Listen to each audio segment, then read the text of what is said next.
Are you thinking of getting a floating plant for your aquarium? Try Amazon Frogbit. Keep watching as I talk about why it's so awesome, the best ways to grow it, and how to keep it from getting out of control.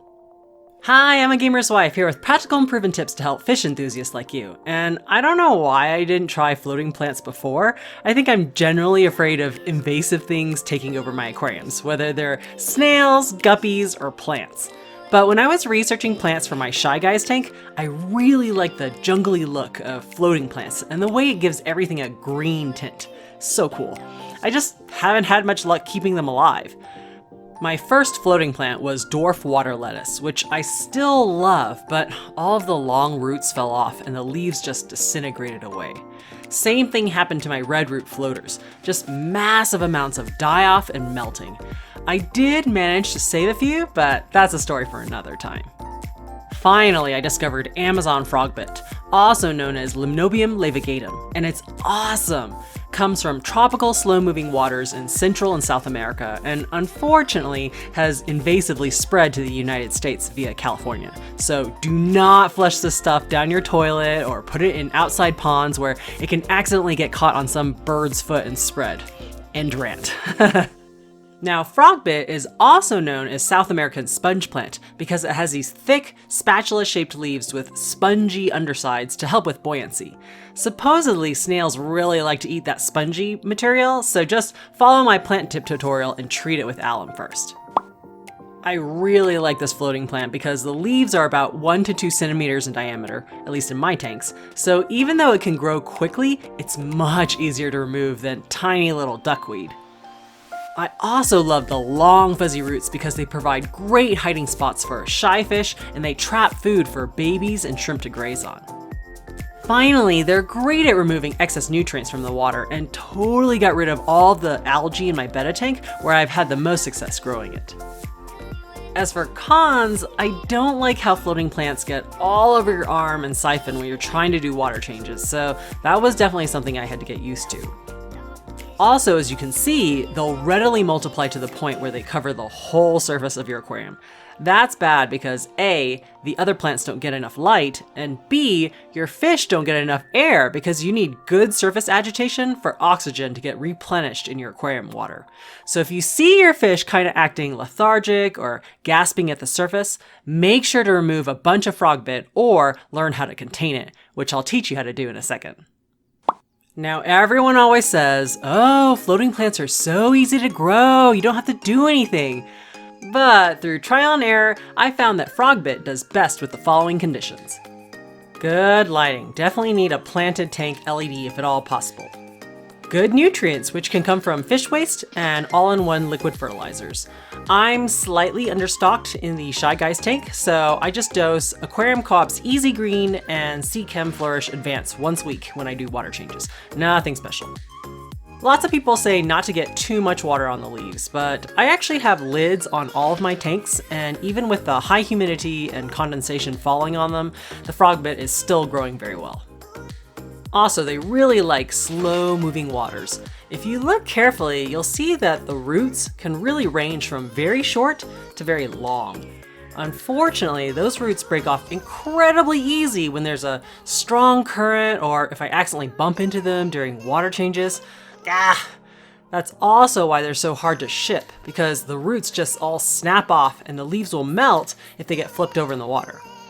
Luckily, if you have at least 1 or 2 surviving leaves with roots, you can usually grow a bunch more in no time.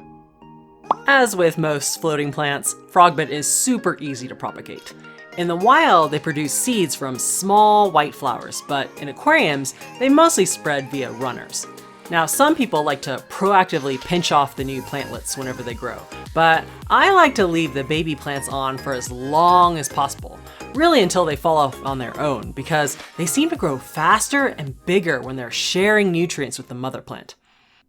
How to contain Frogbit. Okay, there's many reasons why you might want to do this, like, well, number 1, you've got to have good surface agitation so that the fish get enough oxygen, but you want to keep the Frogbit away from the areas with the strongest current so they won't die. 2, it's really annoying to have your arm covered with floating plants every time you do a water change, especially when they start to fall outside the tank and make a big mess of things. And 3, you want to make sure that certain plants get enough light. In fact, for the Shy Guys tank, I wanted the Frogbit to provide shade for the Anubias, but not cover up my fast-growing background plants. So I bought some suction cup airline holders, link in the description, and made a wavy line with the airline tubing that attached from one wall to the opposite one, so that all my Frogbit grew in the foreground. Unfortunately, when I did my first water change, I realized that lowering the water level allowed the Frogbit to escape, and was really time consuming having to constantly corral them. So instead, in version 2, I made a ring out of airline tubing using a hot glue gun, and then I just clip one end of the loop to an airline holder to keep it in place. When it's time to do a water change, I detach it from the airline holder, and then it floats on the water surface, containing all the Frogbit even as the water level falls and rises. Alright, the final section is about Frogbit troubleshooting, aka why is my Frogbit dying?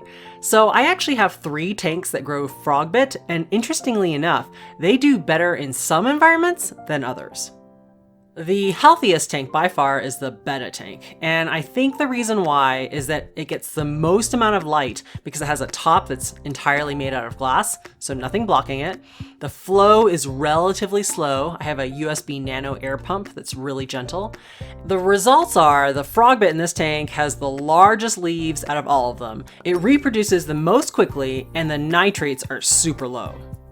The second place tank is the Shy Guys Jungle tank, where because the Frogbit is contained, there's more overcrowding that happens, and as a result, I don't see the leaves growing as big.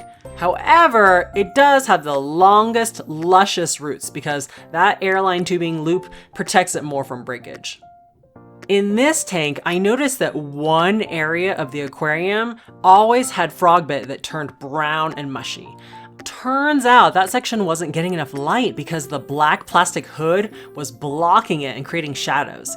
So I just switched over to an all glass top that will hopefully allow more light to spread. And at the bottom of the rankings, we have the shrimp tank. The Frogbit does absolutely terrible in this tank. The leaves stay tiny, they turn yellow and develop holes, and then eventually they die and the shrimp eat them. Now there's plenty of nutrients from the shrimp waste and a little bit of fertilizer I'm adding. Plus I'm using the same USB nano air pump as the BETTA tank, so no problems with flow. However, this is the only tank that doesn't have a real planted tank LED light, but rather I'm using that dimmer aquarium kit light I had lying around. And this is also the same tank where my dwarf water lettuce died too, so I'm definitely thinking I need to get another light soon. Before I go, I wanted to give a huge thanks to you for helping me reach 10,000 subscribers on YouTube. It's absolutely unbelievable. And honestly, it was your positive, encouraging comments that really bolstered my confidence and made me want to help more people in the aquarium hobby. So if you want to see how I decide to celebrate, check out my video next week. And in the meanwhile, don't forget to take time to enjoy your aquariums, and I'll see you in the next video.